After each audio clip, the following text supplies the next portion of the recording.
Play ball. Nothing personal phrase of the day. Yes. Play ball.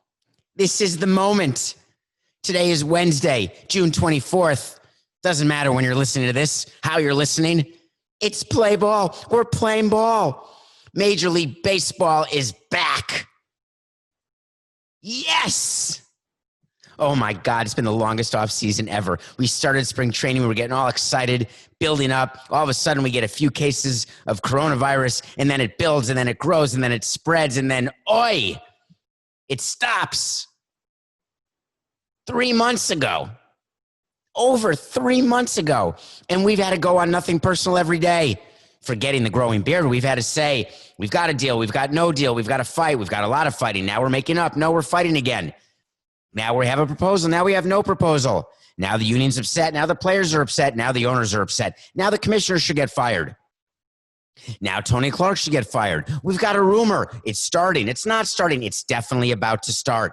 We have a deal. No deal. Close to a deal. We're about to be on the verge of a deal. David, get ready. We're here at CBS Sports HQ. Get on your jacket. We have a deal. Get now. We're breaking news just in. Oh, no deal. David, what's your opinion on exactly what's going on? We're going to want to hear from you. Same as my opinion from yesterday. There's no deal. There's going to be a deal. We'll have baseball. Can you write an article? How about that? What's your return to play plan? I'm telling you, it's going to be August 1st. You can't say that, David. You can't say August 1st. It's only May. What's going to happen to us at CBS Sports HQ? What are we going to talk about? We'll have plenty to talk about. Don't worry. What about football? Don't worry. We'll get to it. August 1st, we got to edit that. It's got to be July 4th. Everyone's saying July 4th. We've got a scoop. Exclusive sources say there'll be baseball by July 4th. David, what say you? I say August 1st. I've always said August 1st. Why are you saying August 1st? You're the only one saying August 1st. It's August 1st. It's not August 1st. It may be August 1st. Do you know today's already June 1st? I understand what today is. David, are you sure you're okay? I mean, you've got Wilson. You've got a growing beard. You look like you've lost a little weight. I'm a little concerned about you. Don't be concerned. We're fine. Play ball. So I get a call yesterday as I'm watching a movie.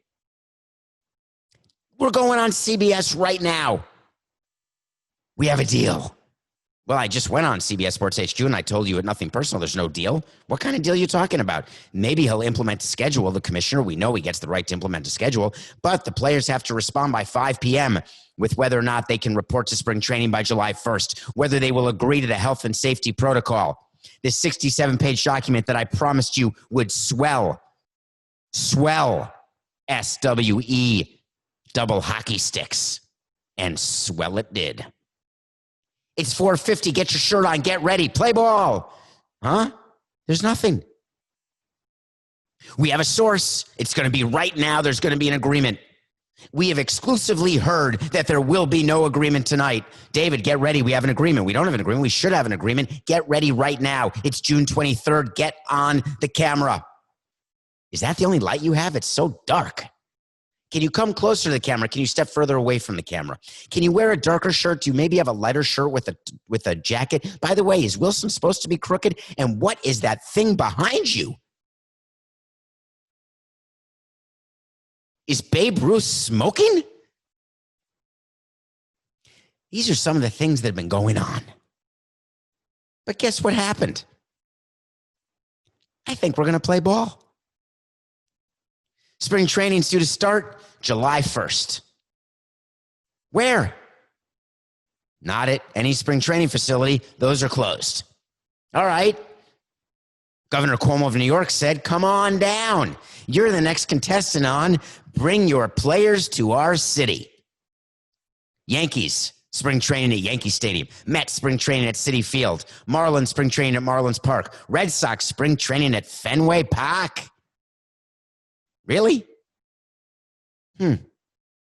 Okay. So it looks like all the teams are going to have spring training in their home facilities starting on July 1st. How exactly is that going to happen? Well, the way it's going to happen is this. First, as you know, testing. Why is testing so important and part of the protocol? Why have I been yelling testing at the top of my lungs, my COVID-free lungs? It's hard to get COVID when you're completely quarantined, isolated, and don't see anyone other than a volleyball ever. The answer is that with testing, you find out who's positive and then you can quarantine and isolate them. What's the exact plan that all of these sports have? Well, we have some examples, don't we? Brooks Koepka withdrew from the tournament championship, Travelers Tournament Championship, the Tournament of Travelers Championship. It's a golf tournament this week because his caddy tested positive for COVID. You heard the Orlando Pride are not going to Utah to play women's soccer because they had people test positive. The Phillies have 5 or 6 players. Charlie Blackmon of the Colorado Rockies just tested positive. What do you do when a player tests positive? Will the season go on? Will the season start? Will spring training go on? Here's how it's going to work. There are protocols in place that when a player tests positive, that player gets immediately isolated, and then that player has to have 2 successive negative tests within a period of 24 hours before that player can again attend any sort of workout. Meanwhile, anybody that player has been in contact with has to have even more rapid testing than the every other day saliva testing that is currently contemplated for the players. Maybe that means the deep nasal swab. That's right, the punishment for leaving the bubble in Orlando may become what's necessary for all players to take. But then how do you deal with the individual rules that different communities have? Florida right now, today, June 24th, a 15.9% positivity test. All of the coronavirus hoaxers are saying, who cares? Nobody's dying. Tell me the hospitalization rate. Okay, it's going up. 5,500 new cases. It's all because we're testing more people. Of course, we're going to have athletes who test positive because we're going to start testing. That is the single stupidest piece of logic I've ever heard someone use. Tests are going up because we're testing more. If we test less, maybe we can have fewer positive tests. And what's the big deal? If you're 25 years old and you're a big-time athlete and you test positive, you're fine. How do you deal with the fact that different communities will have different rules mandated by different governments? Just today, Governor Cuomo is announcing that anyone traveling to New York, New Jersey, or Connecticut from a state that has significant community spread has to quarantine for 14 days. This is in effect starting tonight, 12 hours and 12 minutes. That means all the Yankee players in Florida better get their tuchuses on a chartered plane right now and beat the 14-day quarantine. Unless, of course, Florida is considered a place without significant community spread. Are we going to need a list from the governor? Could you please tell us what the places are that have significant community spread? If I go to a party, I said this on CBS Sports HQ yesterday. People thought I was kidding. I wasn't. A friend of mine would not allow her daughter to go to a party in the Midwest. 35 kids went to this party. 18 of them tested positive 7 days later. 18 out of 35.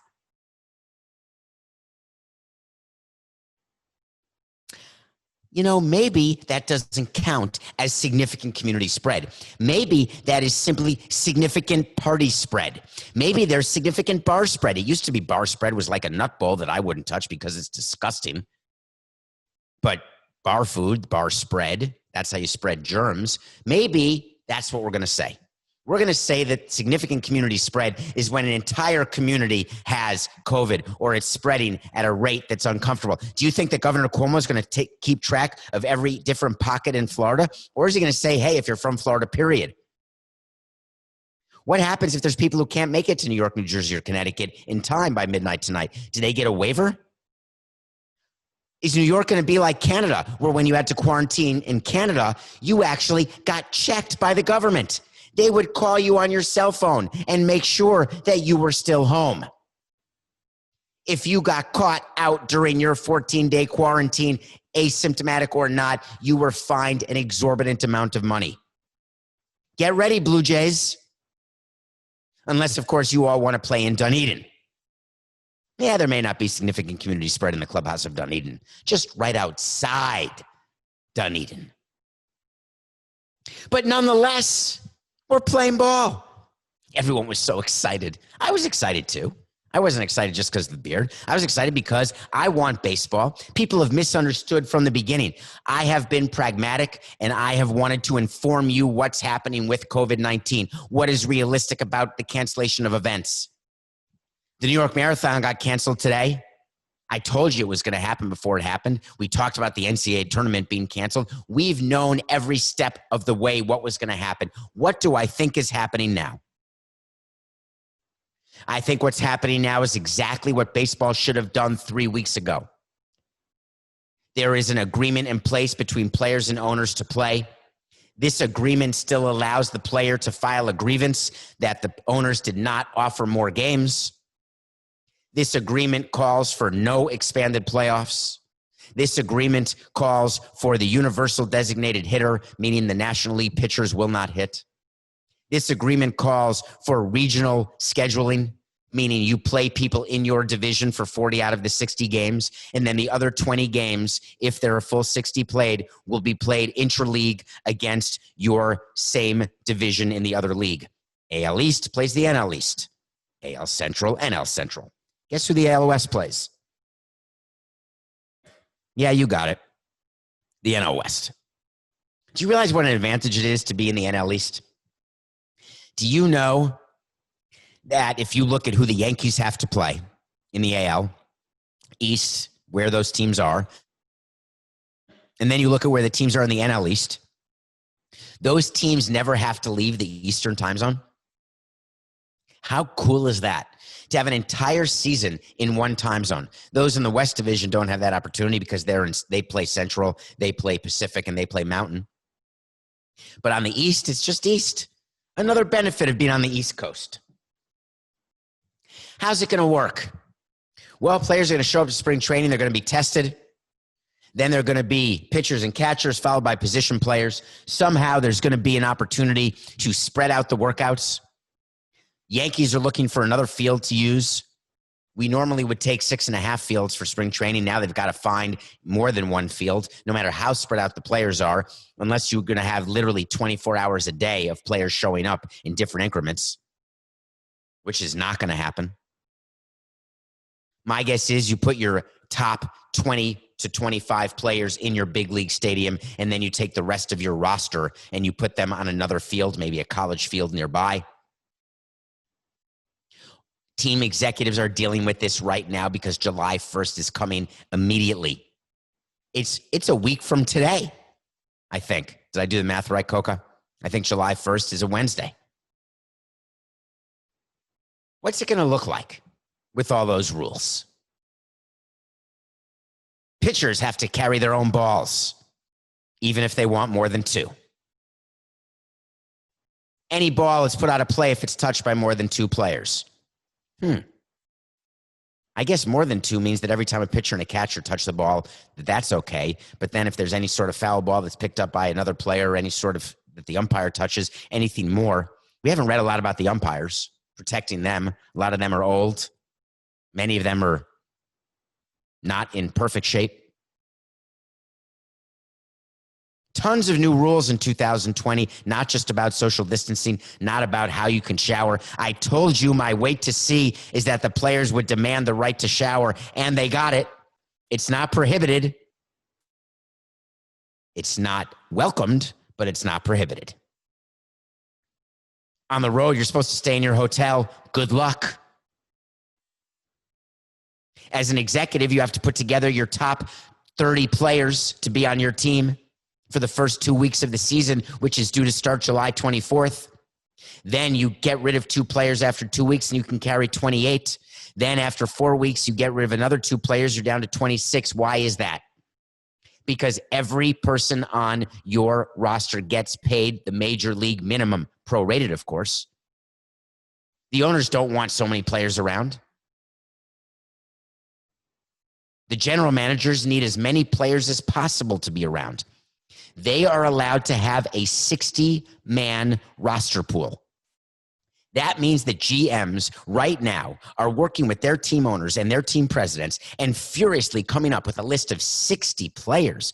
Holy shnikes.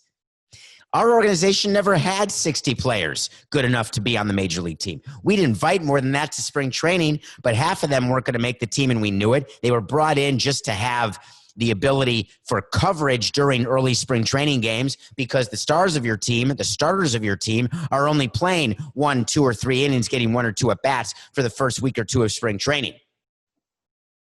Not anymore. These players need at-bats. But wait a minute. Are they going to have spring training games? We don't know. There's a possibility of having intra-squad games for teams who are training near each other.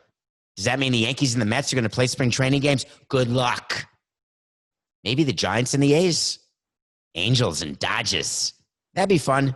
Think the Marlins are going to take a 3-hour bus ride to Tampa to play an exhibition game? Well, they will if Tampa takes a 3-hour bus ride to Miami to play an exhibition game. What are the rules of those exhibition games? They're way different than the regular season rules. Players can come and go. Managers can stop an inning in the middle of an inning and just say the inning's over. As long as a pitcher is pitched actually 25 pitches, they can literally just stop the inning. I love it. No betting on spring training games, please. So you have the 60-man roster pool. You're signing a bunch of minor league free agents, trying to figure out how much pitching you need, knowing that your starters are not going to be stretched for a season starting on July 24th with only 3 weeks of spring training. The quick math is that pitchers start with 2 innings, then they go to 3, then 4, then 5, then 6. By the way, that's already 25 days to get to 6 innings. The pitchers have 21 days, except they only started 2 innings after 2 weeks of throwing bullpens. They're not going to get that. If I'm running a team, I do not let a starting pitcher who I have signed long-term pitch any more than 3 innings to start the season. If I have a starting pitcher who I'm going to lose at the end of this season to free agency or who's in the last year of his deal and I don't care what happens to him, I'm going to let him pitch 7 innings to start the season. And this doesn't mean I want the guy to get hurt. Stop with the @David P. Samsons. This is not anti-player. If the pitcher says, I'm tired, I'm hurt, I'm ineffective, of course we're going to pull him. We're not trying to lose a game. But if we think that we can stretch out that pitcher and let him pitch longer into a game, you're damn right I'm going to do it. If it's someone I'm not protecting. My job is not to protect the career of a player who's not going to play for me next year. That's your job as the player. That's your job as the agent. Call yourself out of the game. Raise the white, wet rag that will be in your pocket used because you're not allowed to lick your fingers to say you want out of the game. No problem. Not that I'm going to come to the mound and take you out of the game because I'm not allowed. The injured list used to be called the designated, no, what was it called? The DL, the disabled list. Now it's called the injured list. There's a 10-day injured list. There's also a 45-day injured list. It used to be a 60-day. You can't have a 60-day injured list. That's the entire season. Guess what? A 45-day injured list, for all intents and purposes, is the entire season as well. But there's a third list, the COVID positive test list. So if a player tests positive, so much for HIPAA. Hold on, I'm looking out my window as it's thrown out the window. Do you think we're going to hear from teams when they put Charlie Blackmon on the COVID-19 positive test list? Well, if they think he's going to be out fewer than 10 days, you could put him on the paternity list, but what if his wife isn't pregnant? You could put him on the restricted list, but he's still going to want service time and he's going to want to get paid. What are you going to do? You're going to throw HIP out the window and put him on the COVID-19 positive test list. What about the trading deadline? Very exciting. We go to CBS Sports HQ. We sit there for 4 hours. We'll do 3 nothing personal episodes. We've got rumors galore. Will Lindor be traded from the Indians? Will Chris Bryant be traded from the Cubs? Who are the buyers? Who are the sellers? Let's go. It's content magic. It's heaven. Guess what? You like that, Greg? Let's see if we can get that in the summary of the show today. That's what the trade deadline is going to be this year. Put your thumb in your mouth like this, which, by the way, you're not supposed to put your fingers in your mouth. But because, Wilson, do you have COVID? Huh? All right, here it is. Ready? That's the trade deadline. Why am I so negative about it? Because I'm an executive. Tell me, am I going to be out of the race on August 31st? That's the new trade deadline. The season starts on July 24th. August 31st, let's say you've played 30 of your games out of 60. Let's say you played 35 of your games. Let's say that you're 20-15 and 1 game out of the wild card. I'm in it. We can make the playoffs. If they were expanded, it would be even worse. Let's go to my owner and say, hey, come on. It's another 30 games. That's it. We can bring in a $10 million player and only have to pay him 30 games, 30 days. This is a bargain. They only want a few players. No chance. You will not see good young players being traded during this trading deadline because the randomness of this season is too great. When you only have a 60-game season and you need your playoff roster set by September 15th, you're going to not give away young players in order to raise your payroll, knowing that you have no way to get more revenue. It's not as though you're selling more tickets down the stretch drive because your team's in the race. It's not like I can argue to the owner there's an incremental benefit to bringing in this player. And by the way, next year, I can't promise you there's going to be fans. I don't know where revenue is going to be. You really want to trade some of our young players for a 1-year or 2-year rental? Not going to happen. I'll still be on HQ and we'll still talk about it, nothing personal, because we'll make it up. Sources tell me that Chris Bryant has 5 teams interested in him. We exclusively have information that there is a huge trade going on right now. Okay. Stay tuned. What about opt-outs? Opt-outs are an issue. Why? Because what happens if players say they don't want to play? Well, it happened. The rule in Major League Baseball for this season is the follows. Damn it. The rule in Major League Baseball for the 2020 season regarding opt-outs is the following. If you are a player who has been deemed high risk, or if you live with someone, they call it cohabitate. I love that. If you cohabitate with someone who's high risk, or you have a pregnant spouse, that's Garrett Cole and Mike Trout, by the way, you may opt out and still get your salary and service time. If you're not high risk and you're grumpy and just don't want to play, you also can opt out, but you won't get paid and you won't get service time. There is going to be a rush of players having people move in with them so they could use the cohabitation rule in case they really want to opt out and not play. They want to make sure they're going to get paid and get their service time. Do I think it's a reasonable risk that a lot of players will take advantage of this? I actually don't. I think it's going to be worse in the NBA than it is in Major League Baseball. The NBA has a situation going on right now, as a matter of fact. Several players have come out and said, I'm opting out. I'm not going to the bubble. First, it started with Bertans. He's a Wizard player. Said he's not going.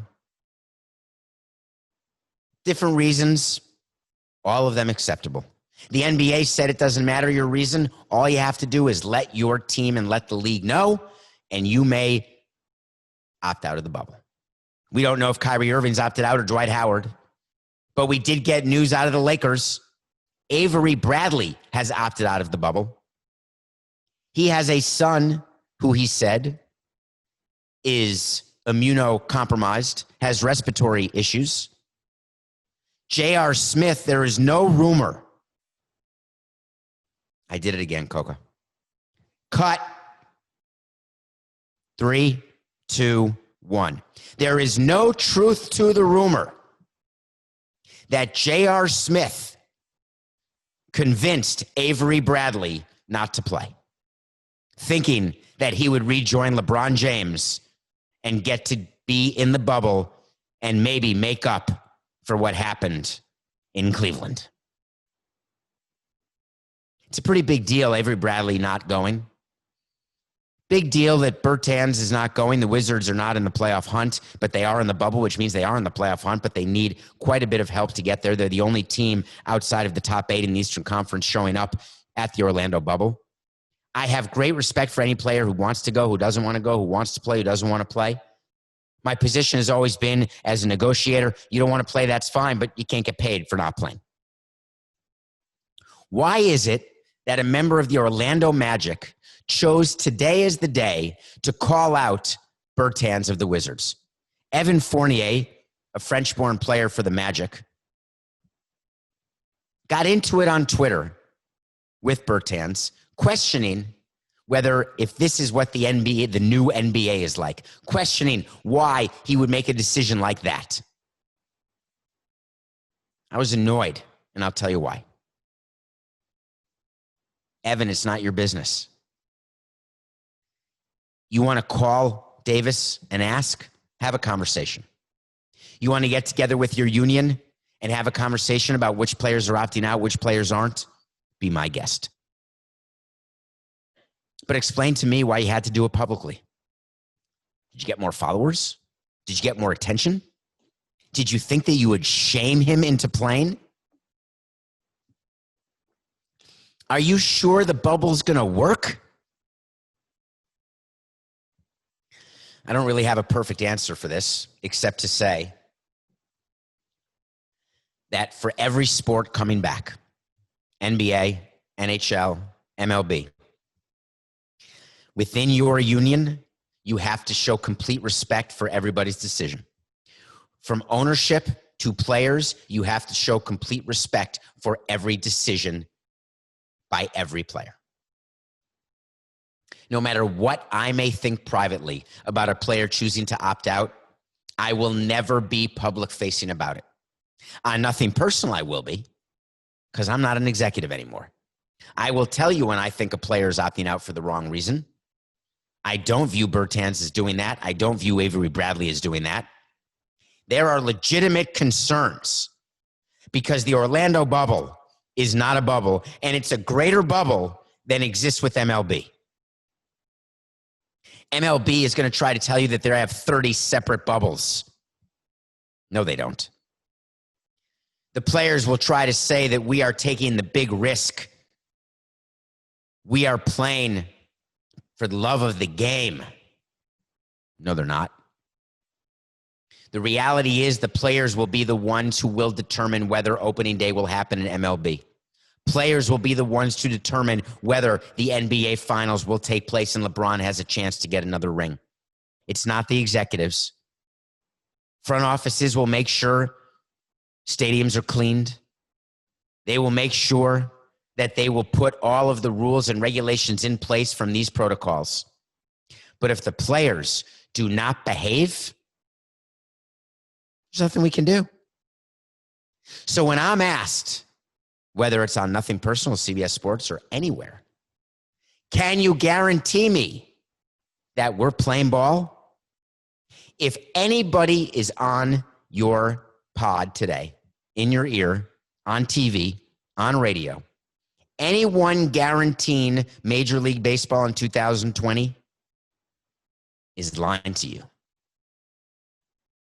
Anyone guaranteeing an NBA championship is lying to you.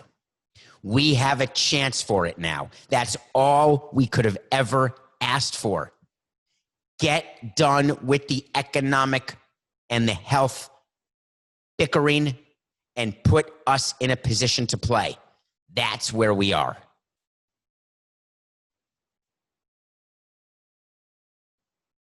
Some sports have started. We've talked a little bit about PGA and players who, including Koepka, who said he can't play because his caddy tested positive. Rumors of other positive tests on the tour. Well, NASCAR started. I lost a weight to see. They did like 7 races in 11 days. I couldn't believe it.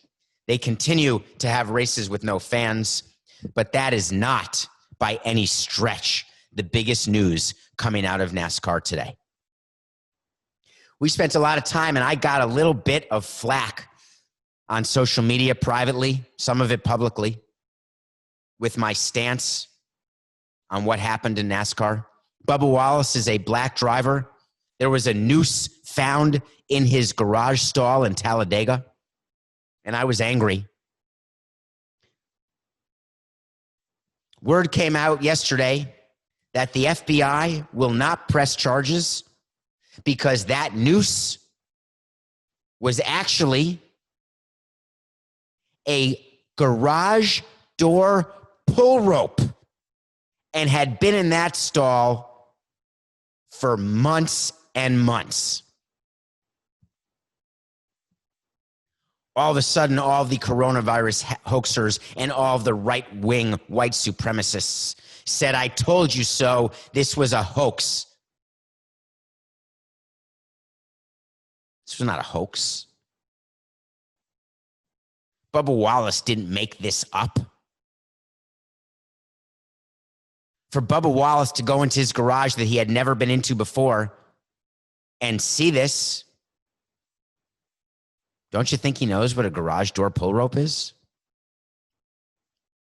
Wouldn't someone have come out and said that every single garage door pull rope in every single garage and every single track around the country looks exactly like a noose? Where's that announcement? Was it put there purposely for Bubba Wallace? I have no opinion.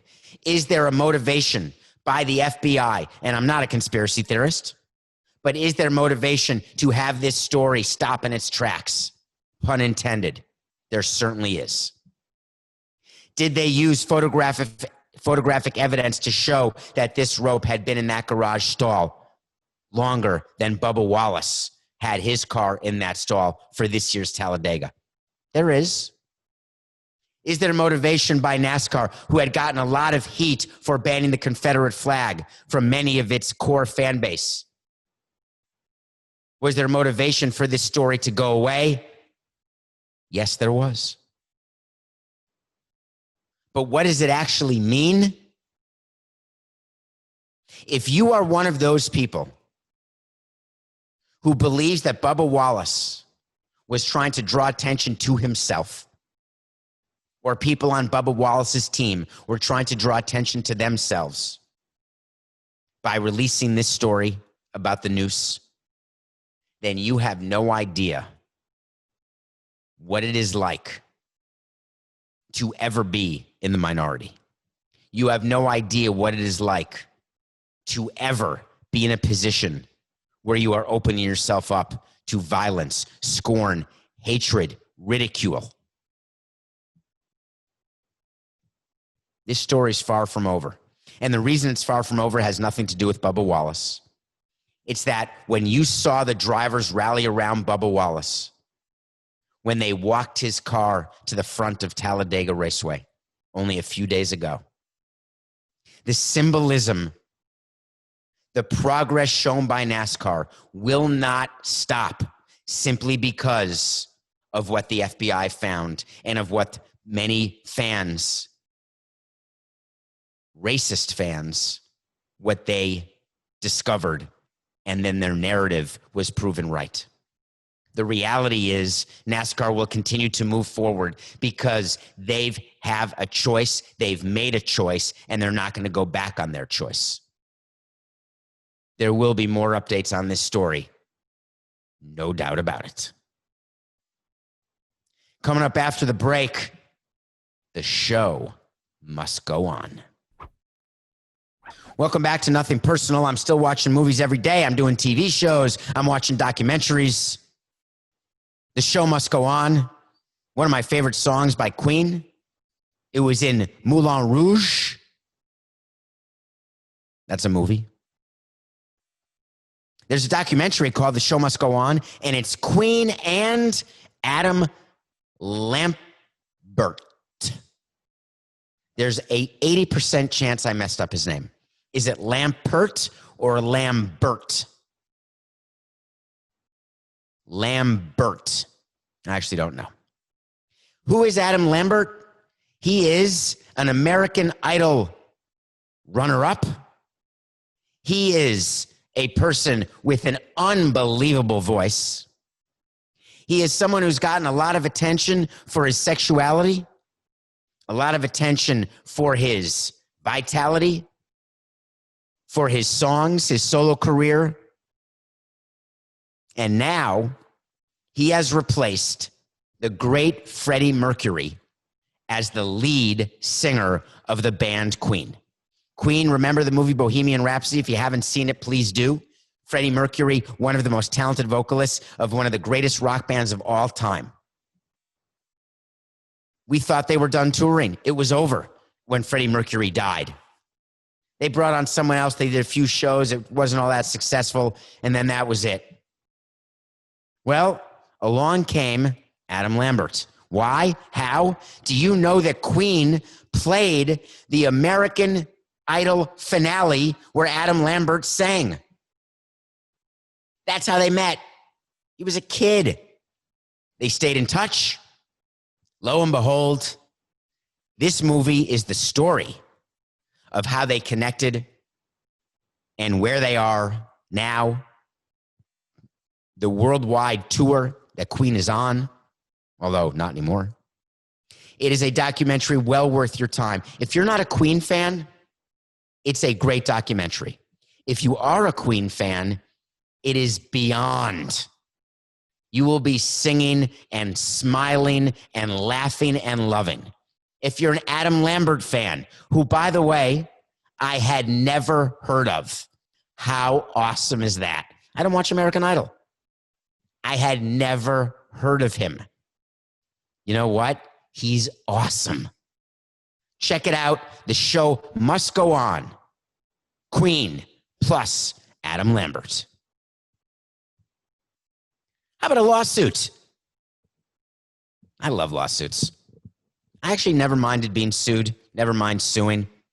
There's one thing and one group of companies that I could do without in my life, and that is insurance companies. You know what? I'm just going to admit this to you. It's nothing personal. I tell you everything that's in my mind, and I say it how it is. That's why you like Nothing Personal, and I do appreciate you for that. The problem with insurance companies is they demand payment of your premium and your deductible on time. If you don't pay, they stop coverage. And if you do pay and then you make a claim because you need them, they disappear and make you sue them. The amount of time, days, and hours and dollars that I have spent suing insurance companies would knock your knickers off. You buy insurance to protect directors and officers when you're in a company. You buy insurance to protect your home for hurricanes or storm or water damage or mold damage. You buy insurance to protect your car. It's called car insurance. You buy insurance to protect your life. It's called life insurance. There's all types of insurance. Do you feel better when you have insurance?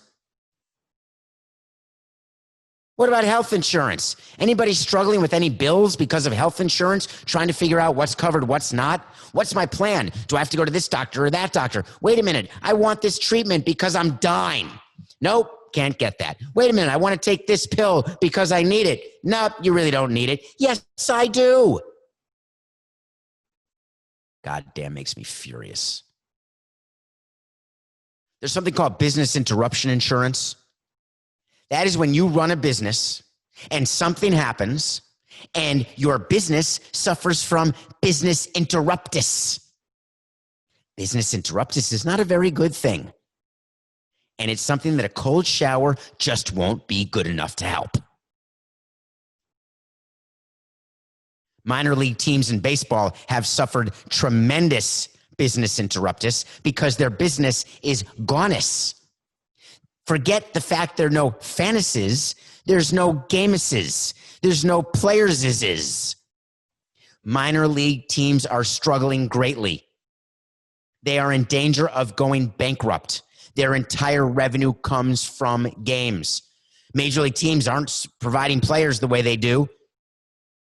The minor league season is not happening the way it always did.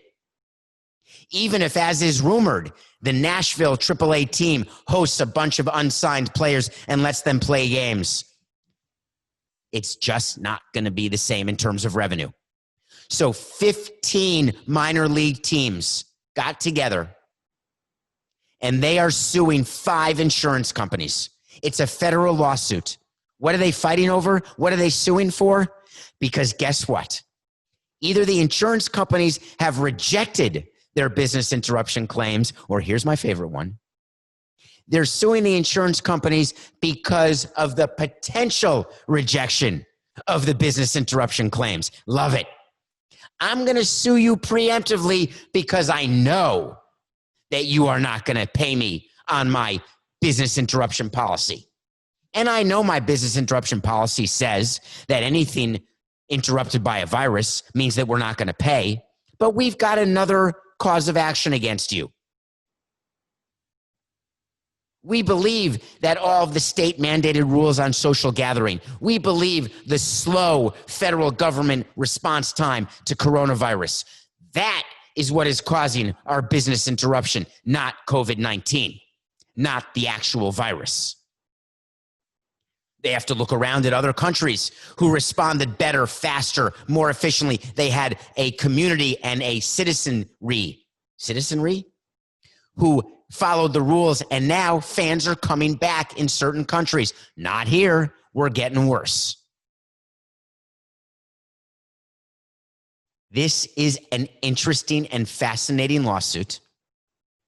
The importance of this allegation that the minor league teams are making and why the insurance companies are going to fight it to the bitter end is that if they allow minor league teams to collect for business interruption caused by coronavirus, do you realize that those insurance companies will then be in jeopardy? Because the number of businesses that have been interrupted is all of them.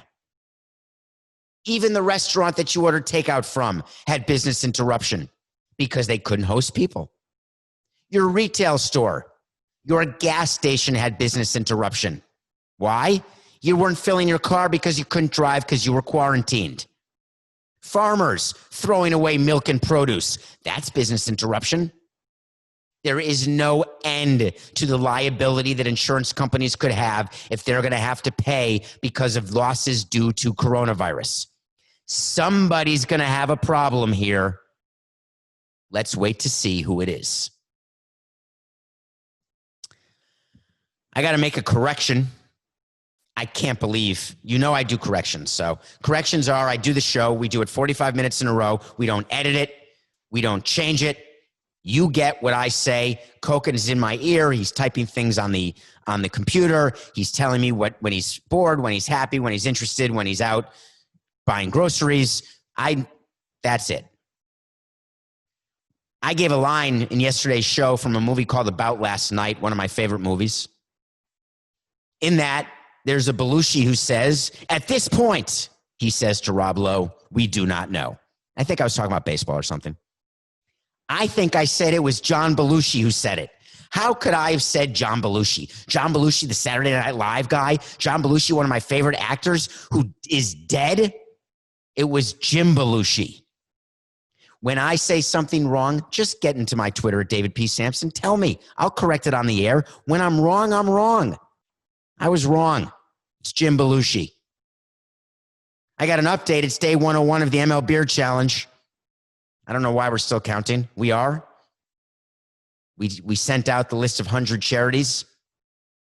We are at day 101, Coca. That's just an update. I'm going to keep reminding you because you're so angry about your beard. Second update.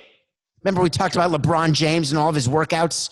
at the Bel Air mansion of the shoe magnate on the Staples Center floor. And I said, wow, that may be a breach. Well, we found out that guess what? Good old Tom Brady's been having workouts with his teammates also. Tom Brady wants to start with Tampa. And by starting with Tampa, he may actually be delaying his actual start with the Buccaneers. Tom, LeBron, stop violating the rules. Don't you realize it's all about business? It's nothing personal.